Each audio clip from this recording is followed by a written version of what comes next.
am Saiful Islam, Assistant Teacher, English, BRRA High School.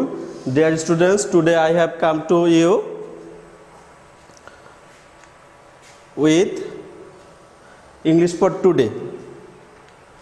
Okay, can you guess the picture? Of course, these are the pictures of paper. So today's topic is about paper. Okay, class 8 subject English, topic unit 9 lesson 6. This is the passage, you know, this is the scene passage. There are 3 questions will be set. 1 multiple choice questions, 2 answering questions, 3 fill in the blanks. Fill in the blanks. Okay, dear students, I will discuss the topic and the passage and the 3 items. Dear students, তোমরা এখানে দেখো একটা এখানে একজন পুরুষ একজন মহিলা দেখো দুইজন কথা বলতেছে আর এখানে কি একটা লেখার ছবি। তাহলে তোমরা বুঝতে পারতেছো যে আগের মানুষ কি করত, তথ্য আদান প্রদান করত বলা এবং শোনার মাধ্যমে। তারপরে কিছুদিন পরে মানুষ লেখার আবিষ্কার করলো। ওকে, দেখো তোমরা এখানে দেখো কিছু সিনোনিম সমার্থক শব্দ দেখতে পাচ্ছ এবং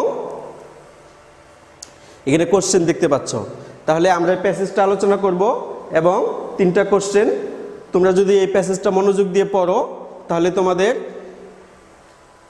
পুরো সিন প্যাসেজের আনসারিং হয়ে যাবে। যেমন দেখো এখানে যে তোমার আন্ডারলাইন করা আছে, এই আন্ডারলাইনগুলো হচ্ছে ফিল ইন দ্য ব্ল্যাঙ্কসের জন্য। তোমরা যখন এই প্যাসেজটা পড়বে তোমরা এই আন্ডারলাইনগুলো এইভাবে মুখস্থ করে যাবে। তারপরে দেখো এখানে তোমাদের এখানে সিনোনিম সমার্থক শব্দ দেওয়া আছে। এই সমার্থক শব্দগুলো আমি মনে করি যে তোমরা এই সমার্থক শব্দ সিনোনিমগুলো যদি পড়ো তাহলে এগুলোই পরীক্ষায় আসার সম্ভাবনা আছে।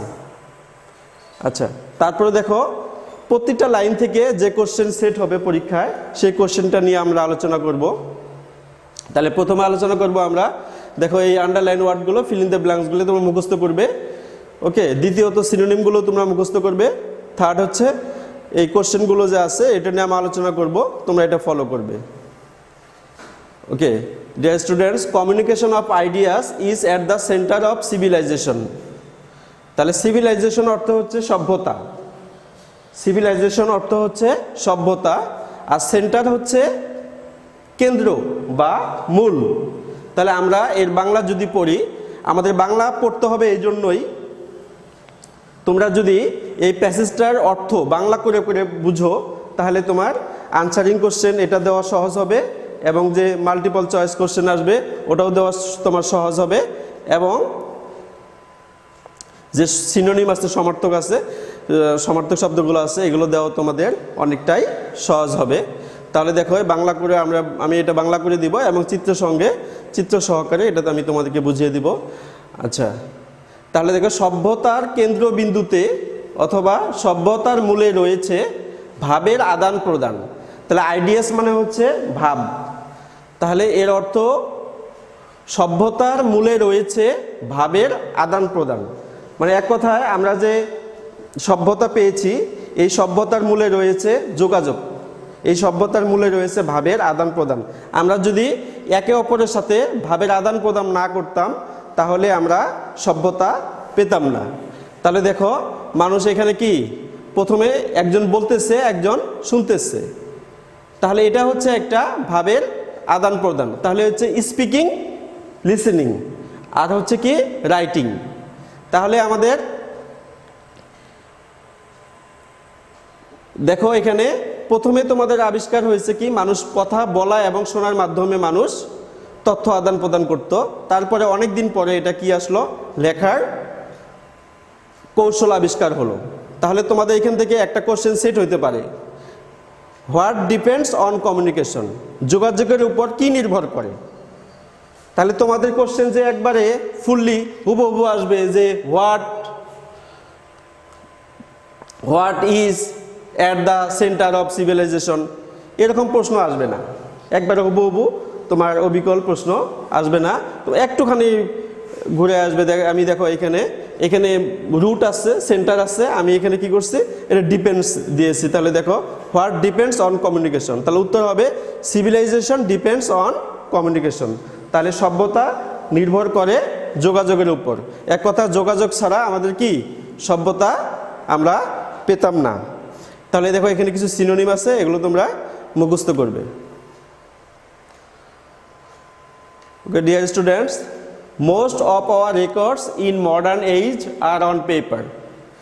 আমাদের আধুনিক যুগের যে রেকর্ডস, যে বিবরণী আছে, সেগুলো কিসের উপরে লেখা হয়? কাগজের উপরে। দেখো এখানে রেকর্ডস শব্দটা দেওয়া আছে। রেকর্ডস শব্দটা দুইভাবে ব্যবহৃত হবে, একটা হচ্ছে নাউন হিসেবে আর একটা হচ্ছে ভার্ব হিসেবে। এখানে নাউন হিসেবে ব্যবহৃত হয়েছে। তাহলে তোমাদের পরীক্ষা কিন্তু এইভাবে আসতে পারে যে রেকর্ড এখানে কি অর্থে ব্যবহৃত হয়েছে, কোন parts of speech, noun, verb, adjective. তাহলে এটা হচ্ছে রেকর্ডস, এখানে হচ্ছে কি নাউন। ওকে, দো writing was invented very early, paper is more modern invention. যদিও লেখা অনেক আগেই আবিষ্কার হয়েছে, কাগজ হচ্ছে অধিক আধুনিক আবিষ্কার। আচ্ছা দেখো রাইটিং, দেখো অনেক আগেই কিন্তু আবিষ্কার হয়েছিল। দেখো আদিম মানুষ, ancient people, okay, have written on Planck. দেখো তক্তার উপরে লিখেছে অথবা মেটালের উপরে লিখেছে। তাহলে দেখো কিন্তু কি এই পেপার, কাগজ আবিষ্কার হয়েছে কি কিছুদিন হলো। তাই বলছে যে কাগজের আবিষ্কার হচ্ছে অধিক আধুনিক, আর লেখা আবিষ্কার হয়েছিল অনেক আগে। এখানে তোমাদের সিনোনিম আছে, তোমরা এটা মুখস্থ করে নিবে। এই লাইন থেকে তোমাদের একটা কোশ্চেন সেট হবে, where do modern people right on. আধুনিক লোকজন, আধুনিক যুগের লোকজন কোথায় লেখে? তাহলে modern people right on paper. Dear students, for long in history people exchanged idea through speaking and listening, then there came the art of writing. ইতিহাসের অনেক দিন ধরে মানুষ বিনিময় করত। এক্সচেঞ্জ মানে হচ্ছে বিনিময় করা। কি বিনিময় করত? আইডিয়াস, ভাব, থ্রু স্পিকিং অ্যান্ড লিসেনিং, শোনা এবং বলার মাধ্যমে। তাহলে দেখো এখানে দুইজন মহিলা, একজন বলতেছে একজন শুনতেছে। Then there came the art of writing, তারপরে আসলো লেখার কৌশল। এখানে আর্ট মানে বোঝাচ্ছে কৌশল, আর্ট মানে এখানে কি বোঝাচ্ছে? কৌশল। তারপরে আসলো লেখার কৌশল। কিন্তু দেখো লেখার কৌশল আসলে এই লেখাগুলো কিসের উপরে? এই লেখাগুলো কিসের উপরে? এই লেখাগুলো হচ্ছে তোমার স্টোনের উপরে, পাথরের উপরে। তাহলে মানুষ আগে পাথরে উপরে লিখতো, গাছের বাকলে লিখতো, পাতায় লিখতো। ওকে, দেয়ার ইজ এ কোশ্চেন। এই লাইন থেকে একটা কোশ্চেন সেট হবে, how did people exchange feelings in ancient time. বলছে প্রাচীন সময়ে, প্রাচীন যুগে মানুষ কিভাবে তাদের অনুভূতি বিনিময় করত। তাহলে এখানে আছে দেখো আইডিয়াস, আমি একটু চেঞ্জ করে দিয়েছি। আইডিয়াস আছে, এখানে ফিলিংস দিয়েছি। তাহলে এইটুকু চেঞ্জ তোমাদের আসতে পারে। এইটুকু তুমি যদি পরীক্ষার হলে ঘাবড়ায় যাও, হ্যাঁ এখানে কি ব্যাপার, ফিলিং শব্দটা নাই, তাহলে এই প্রশ্নটা কিভাবে উত্তর দিব? তাহলে তোমাকে একটুখানি অনুমান করে নিতে হবে। একবারে অবিকল প্রশ্ন ওইভাবে সেট নাও হতে পারে। ওকে, উত্তর হচ্ছে দেখো, people exchanged feelings through speaking and listening. তাহলে মানুষ ভাবের আদান প্রদান করত বলা এবং শোনার মাধ্যমে। There are synonyms you will memorize. But to record, দেখো এখানে রেকর্ড শব্দটা ভার্ব হিসেবে ব্যবহৃত হয়েছে। তোমাদের বলা হয়েছে যে এরকম পরীক্ষা আসতে পারে, 2018 সালে এরকম আসছিল যে ওয়াটার, হ্যাঁ রিভার জিপসিতে এরকম একটা প্যাসেজে আসছিল যে ওয়াটার এখানে ভার্ব হিসেবে ব্যবহৃত হয়েছে না নাউন হিসেবে ব্যবহৃত হয়েছে। তাহলে তোমাদের এখানে রেকর্ড ভার্ব হিসেবে ব্যবহৃত হয়েছে। তাহলে এই রেকর্ড অর্থ হচ্ছে লিপিবদ্ধ করা। এই রেকর্ড অর্থ কি? লিপিবদ্ধ করা। তাহলে মানুষের চিন্তা ভাবনাগুলো লিপিবদ্ধ করা লিখে ছিল কঠিন, কিন্তু আগে মানুষ বলতো শুনতো, কিছুদিন পরে লেখা আবিষ্কার হলো, কিন্তু এই লেখাটা আসলে লিপিবদ্ধ করা ছিল অনেক কঠিন। কি জন্য কঠিন ছিল এটা আমরা পরে আলোচনা করব। তোমাদের এই লাইন থেকে একটা কোশ্চেন সেট হবে, দেখো, why was it difficult to record thoughts? কেন চিন্তা ভাবনাগুলো লিখে লিপিবদ্ধ করা কঠিন ছিল? কেন কঠিন ছিল? তাহলে দেখো, to record thoughts was difficult because, কারণ writing materials were not available, কারণ লিখার উপকরণ কি ছিল না? সহজলভ্য ছিল না। তাহলে এখানে উত্তর দেখো, লেখার উপকরণগুলো সহজলভ্য ছিল না। তাহলে রাইটিং ম্যাটেরিয়ালস, লেখার উপকরণ। দেখো এই কোশ্চেনটা আরেকভাবে সেট হতে পারে, why couldn't people record thoughts easily? মানুষ কেন চিন্তা ভাবনাগুলো সহজে লিপিবদ্ধ করতে পারতো না? তাহলে সেম উত্তর, শুধু প্রশ্নটা এইভাবে সাজাবে, people could not record thoughts easily because writing materials were not available. Dear students,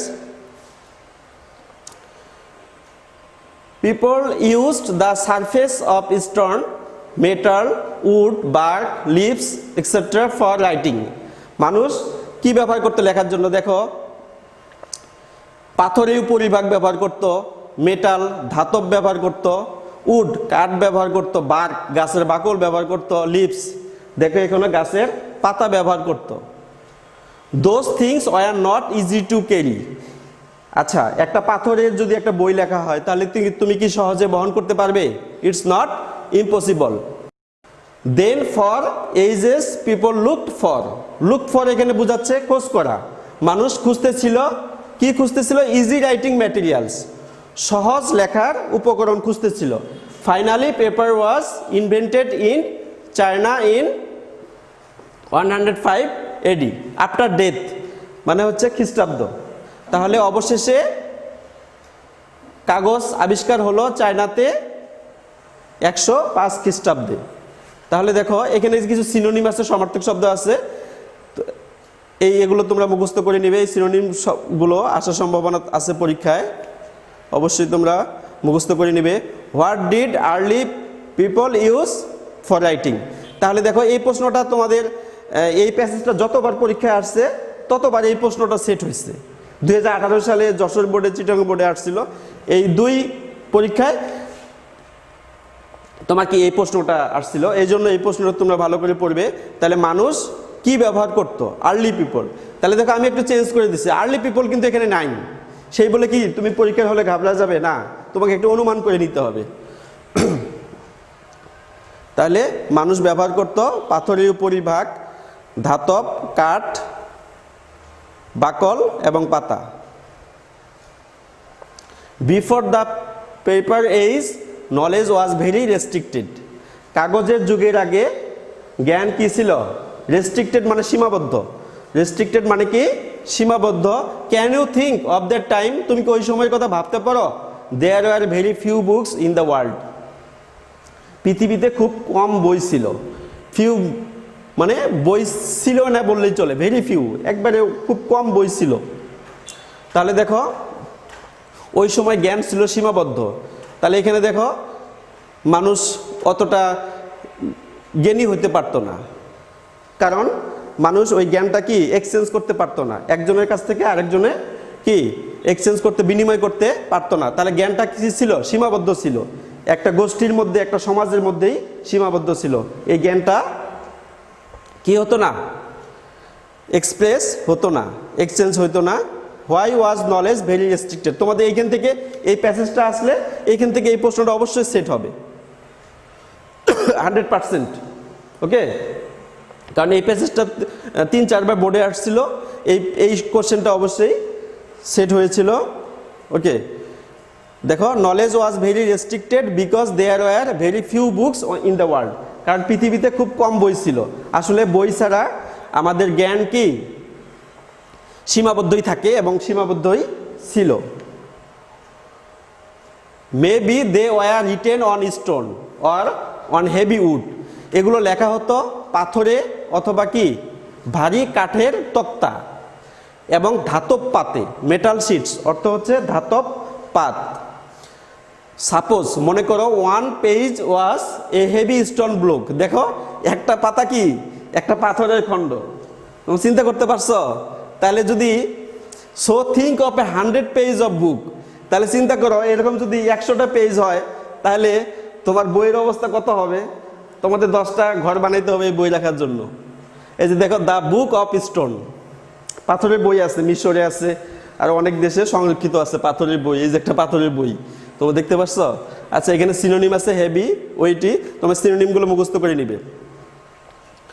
আচ্ছা, এইখান থেকে কোনো প্রশ্ন সেট হবে না। In our age you can carry the entire world of knowledge in digital form in your laptop bag. কিন্তু আমাদের যুগে কি করতে পারছি আমরা? জ্ঞানের পুরো বিশ্বের জ্ঞানকে আমরা কি করতে পারছি? ডিজিটাল রূপে, ডিজিটাল রূপে আমরা আমাদের ল্যাপটপ ব্যাগে আমরা কি করতে পারছি? বহন করতে পারছি। তুমি এমন কি ইভেন মানে হচ্ছে এমন কি তুমি পুরো জ্ঞান কোষকে তুমি বহন করতে পারবে। তাহলে দেখো তোমাদের এইখান থেকে একটা প্রশ্ন সেট হতে পারে এই লাইন থেকে, এবং একটা সালে আসছিল, তোমরা এই ভালো করে একটু লক্ষ্য করো। আচ্ছা, how does laptop help us? Laptop আমাদের কিভাবে সাহায্য করে?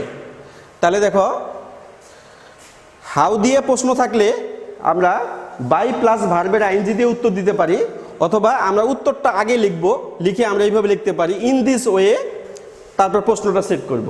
তাহলে দেখো we can carry the entire world of knowledge in digital form in laptop bag, we can carry a huge of volume of paper encyclopaedia in this way a laptop helps us. এই উপায়ে আমাদের laptop সাহায্য করতে পারে। তাহলে আমরা এইভাবে উত্তর দিতে পারি, অথবা বাই প্লাস ভার্বের আইএনজি করেও উত্তর দিতে পারি। তুমি যেভাবে উত্তর দিবে হয়ে যাবে। But who could produce and carry tons of heavy stone books and documents in those paperless days? হ্যাঁ, বলছে দেখো টন টন ওজনের এই দলিলপত্র বই কে বহন করতে পারতো এবং কে তৈরি করতে পারতো? দেখো এইখানে একজন মানুষ এই 1 টন 2 টন ওজনের একটা বই, হ্যাঁ, সে বহন করতেছে, ইট ইজ ইম্পসিবল। তাই প্রশ্ন করছে কে বহন করতে পারতো, মানে কেউ পারতো না। ইনফ্যাক্ট মূলত paper has made publication and the spread of knowledge and information easy. তাহলে মূলত কাগজ কি করলো? আমাদের প্রকাশনাকে এবং জ্ঞান এবং তথ্য ছড়ানোর কাজকে কি করে দিল? সহজ করে দিল। আমাদের জ্ঞানকে কি করে দিল? জ্ঞানের বিস্তারকে সহজ করে দিল। এবং যে প্রকাশনা যে ছিল, মানুষ যদি কোনো কিছু প্রকাশ করত তাহলে এটাকে কি করে দিল? সহজ করে দিল। তাহলে দেখো এখানে কিছু সিনোনিম আছে, এটা মুখস্থ করবে। এই সিনোনিমগুলো অবশ্যই, যদি এই প্যাসেজটা পরীক্ষা আসে, এই সিনোনিমগুলো অবশ্যই পরীক্ষা আসবে। তাহলে দেখো এইখান থেকে একটা প্রশ্ন সেট হবে, দুইটা হবে না, একটাই। যদি এই লাইনটা আসে অবশ্যই এই প্রশ্নটা সেট হবে, অবশ্যই এটা হবে। এটা কয়েকটা সালে, বিগত সালে এই প্রশ্নটা সেট হয়েছিল। তোমরা এই প্রশ্নটা মনোযোগ দিয়ে বাসায় প্র্যাকটিস করবে। How has paper changed our life? তাহলে কাগজ আমাদের জীবনকে কিভাবে পাল্টে দিয়েছে, কিভাবে পরিবর্তন করেছে? তাহলে দেখো এই যে আমি বললাম যে হাউ দিয়ে প্রশ্ন থাকলে বাই প্লাস ভার্বের আইএনজি, তারপর বাকিটুকু লিখে দিবে। অথবা তুমি ওইভাবে দিতে পারো ইন দিস ওয়ে, তুমি দুইভাবে প্রশ্ন উত্তর দিতে পারো। এই উত্তরটা লিখবে, লেখার পরে in this way paper has changed our life. Okay dear students, I have discussed the passage. Okay, there are three items of question pattern: multiple choice question, fill in the blanks, and answering question.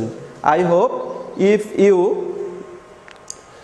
follow the class, if you do the class attentively, I think 100% you will be able to answer the questions in the examination.